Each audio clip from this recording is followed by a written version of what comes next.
Why do you believe what you believe? How do you know what you know? If your belief system could be projected onto a canvas, would it resemble a surrealist painting full of incongruences, distortions, and impossibilities? How confident are you that your beliefs line up with reality, or should they even do so?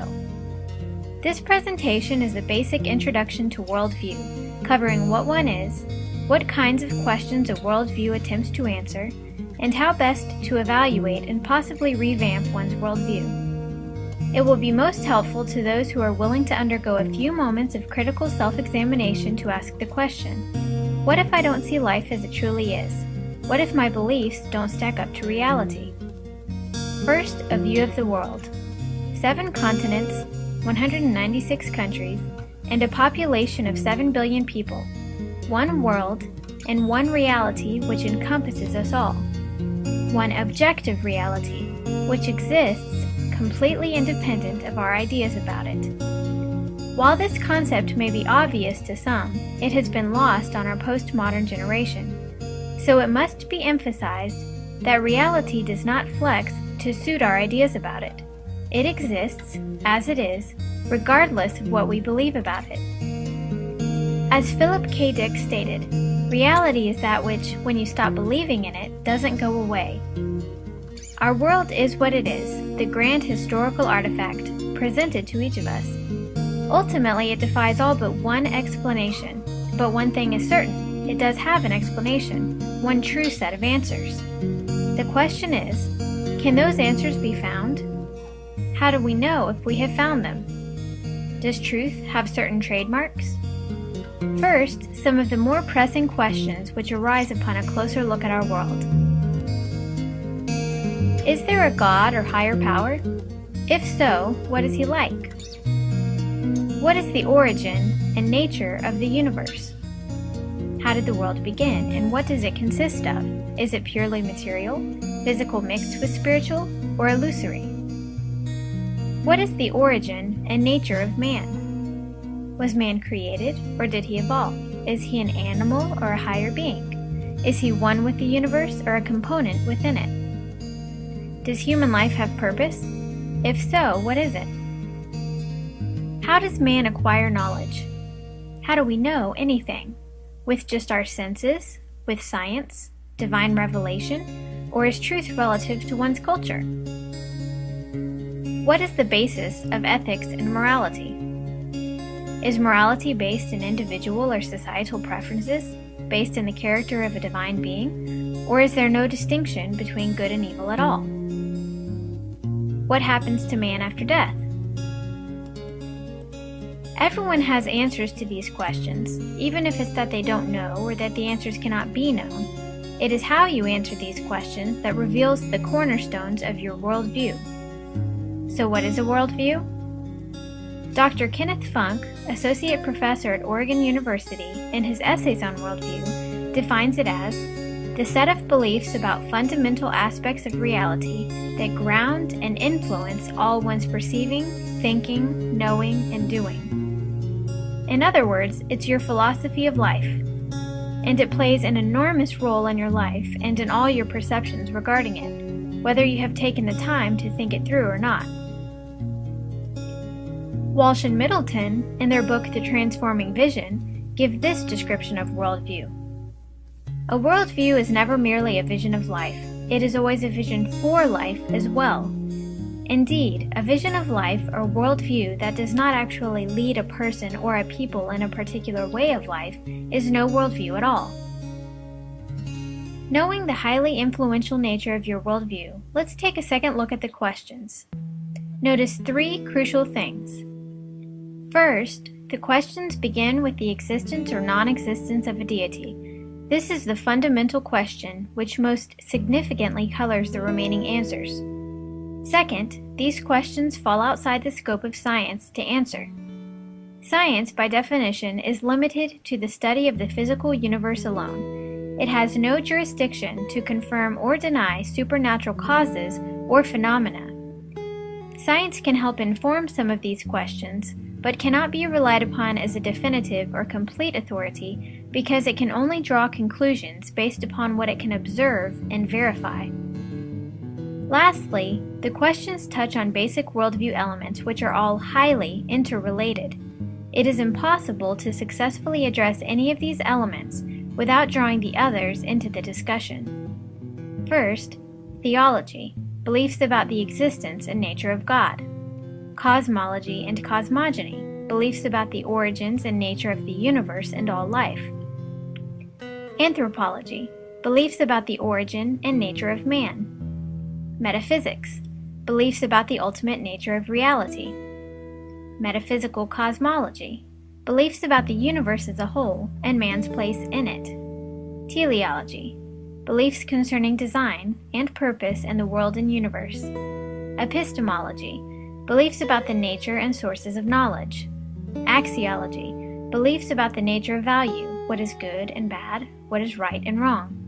And eschatology, beliefs concerning death, the end of the world, or the ultimate destiny of humankind.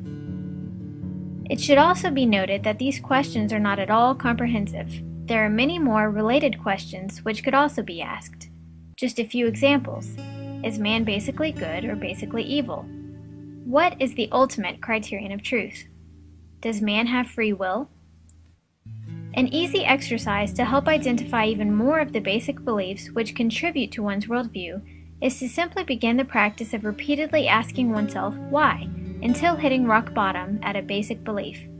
An example: why do I go to school? To get a degree. Why do I want a degree? To get a good job. Why do I want a good job? To make money. Why do I want money? To buy things I want. Why do I want to buy these things? To be happy or satisfied. Why do I want to be happy? Bingo! When you can't answer any more, you've identified one of your basic beliefs. In this case, happiness is a priority for me. So how to evaluate these basic beliefs? You can start by thinking of your worldview, which is the sum total of your basic beliefs, as a lens you view and live all of life through. An accurate worldview, similar to a working camera lens, brings what can be known about reality into focus, causing us to see a whole, coherent picture of the world as it truly is. Inaccurate worldviews, like defective lenses, produce varying degrees of distortion, sending images to our brain that do not match reality. The difficulty is they are not physical images we can scour for defects. They exist, out of sight, within our minds. A glance around the globe reveals many different takes on reality, many of them directly opposed to others. With only one objective reality, one true set of answers, how can so many people apparently be missing the mark in various ways and to various degrees? There are two possibilities. A, that the answers cannot be known, or B, that people generally don't look very hard for them. Answer B is readily apparent. More on answer A in a moment. In general, people accept many of the answers their parents lived by or taught them without much examination. Those who do look for answers often lack the wherewithal to critique their methods and results. Neither group is necessarily concerned with reality. If your aim is to see reality as it is, what you are after is truth. Truth is conformity with reality. How can we discern what is true, what lines up with reality, from what is false, what conflicts with reality? By measuring truth claims against a standard of judgment, a criterion. Some criteria are valid, many are not. Unfortunately, many people are more likely to rely solely on their own mental impressions of what is true and what is false. With so much variation from person to person, such measures are highly subjective and offer no real standard to judge by and are therefore invalid as truth criteria. A few examples of invalid criteria.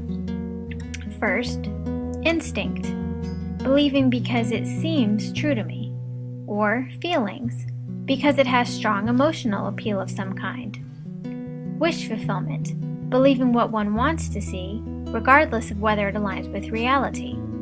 Custom or tradition, simply accepting the beliefs handed down from one's parents or culture. Popularity, believing a certain way because the majority do. Pragmatism, believing in something because it works for me. Or significance, because it gives my life meaning. It is easy to see that these criteria can easily land a person in any worldview, not helpful for those wanting to develop an accurate worldview, one that actually aligns with reality. So what criteria can help us align our beliefs with reality? The ones that observe how reality operates and enable us to apply such principles to our own lines of reasoning. For example, the reality we wish to interpret is observed to operate according to certain objective principles and laws.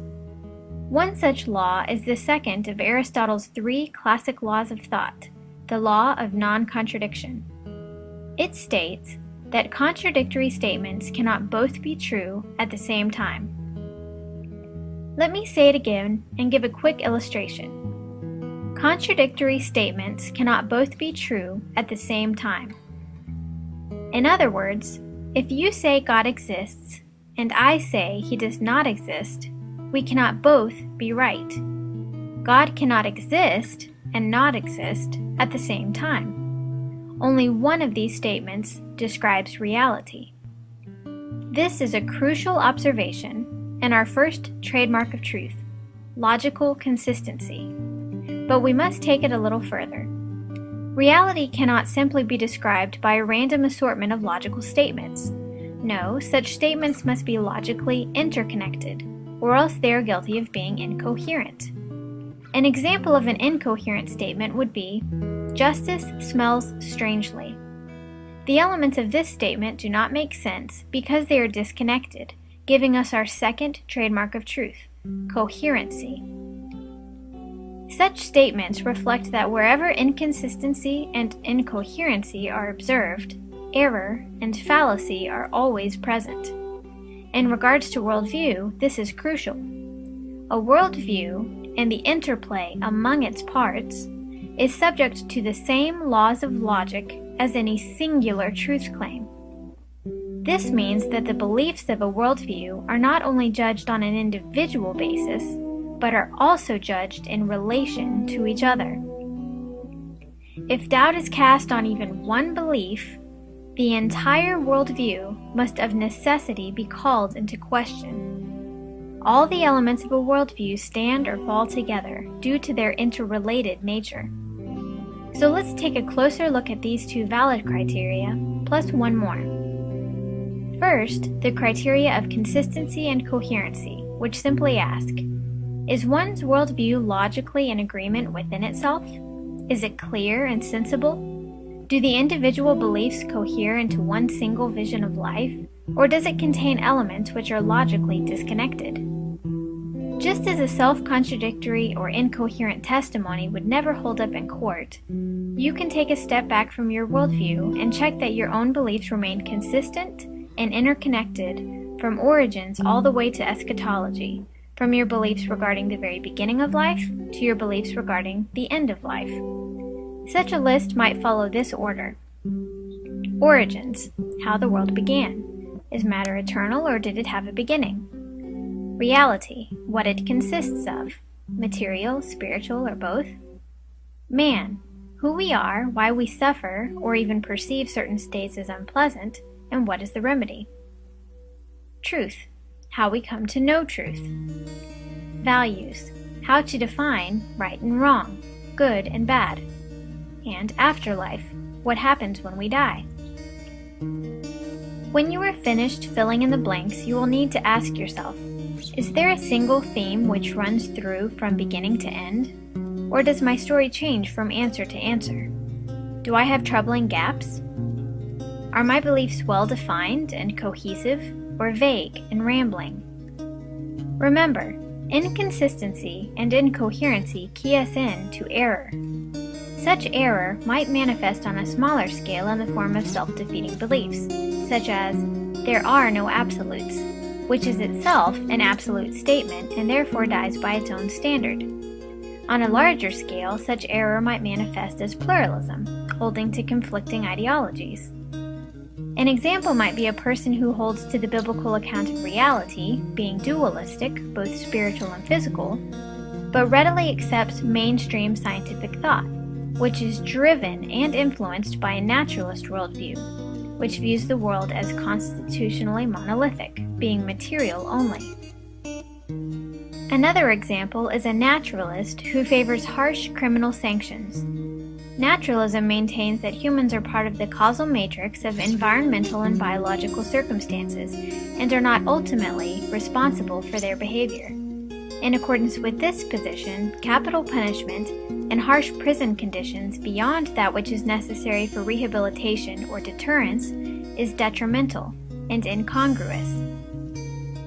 When such inconsistencies are observed, the entire worldview must necessarily be called into question. Ultimately, while both consistency and coherency are helpful criteria, they are not alone sufficient for judging the truth of a claim.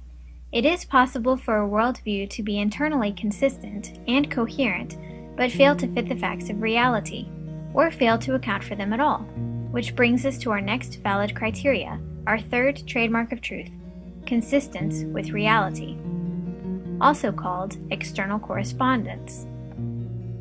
Beyond examining internal consistency and coherency, this criterion asks, how well then does a worldview account for the facts of the world around us? How well and how comprehensively does it explain the full scope of human experience and observations of the cosmos? All that is known of the physical sciences, social sciences, aesthetics, and religion. How well does it account for all such data?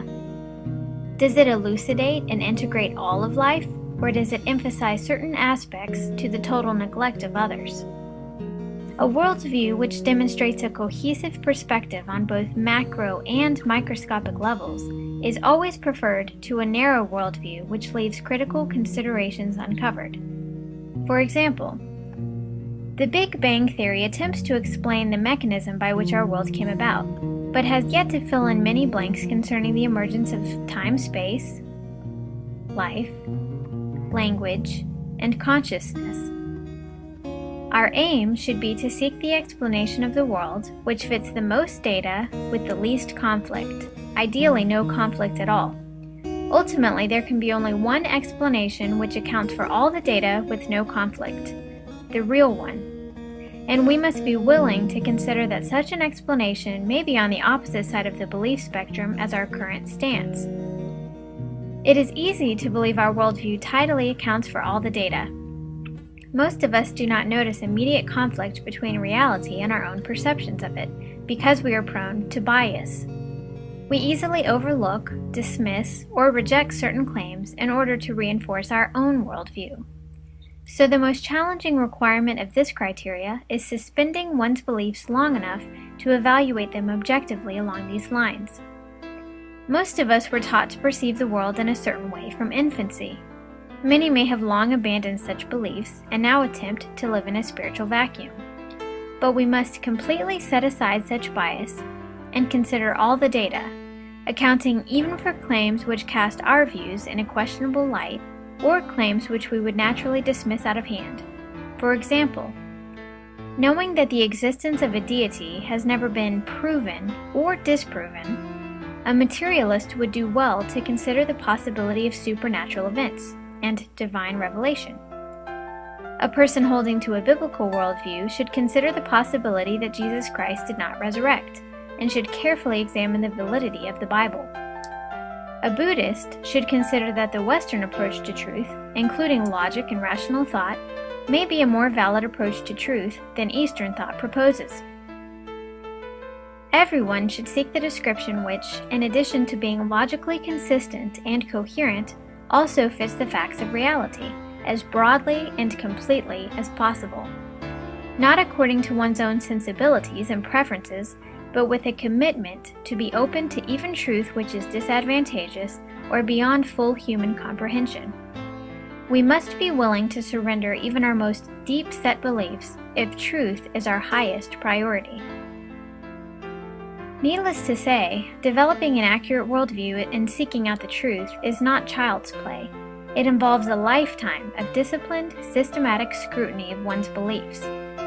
Because one can never know all there is to know about our world, one will never arrive at the end of such a journey. We may only continue to test our conclusions against incoming data, but a good worldview, one which passes the tests, should be relied on as much as we rely on anything. A good note to conclude on. To sum up, as sure as reality exists, being governed with laws, constant and unchanging, truth exists, being the uniform expression of that reality. We can recognize it by its three crucial trademarks: logical consistency, coherency, and, of course, consistence with reality itself. If we wish to align our lives with truth, we must approach it with humility. It is not, after all, our truth. Our perceptions won't change one jot or tittle of even the smallest facet of reality. We must be the ones to change and conform ourselves to it, no matter where it may take us. We must be willing to surrender even our most cherished beliefs in favor of truth.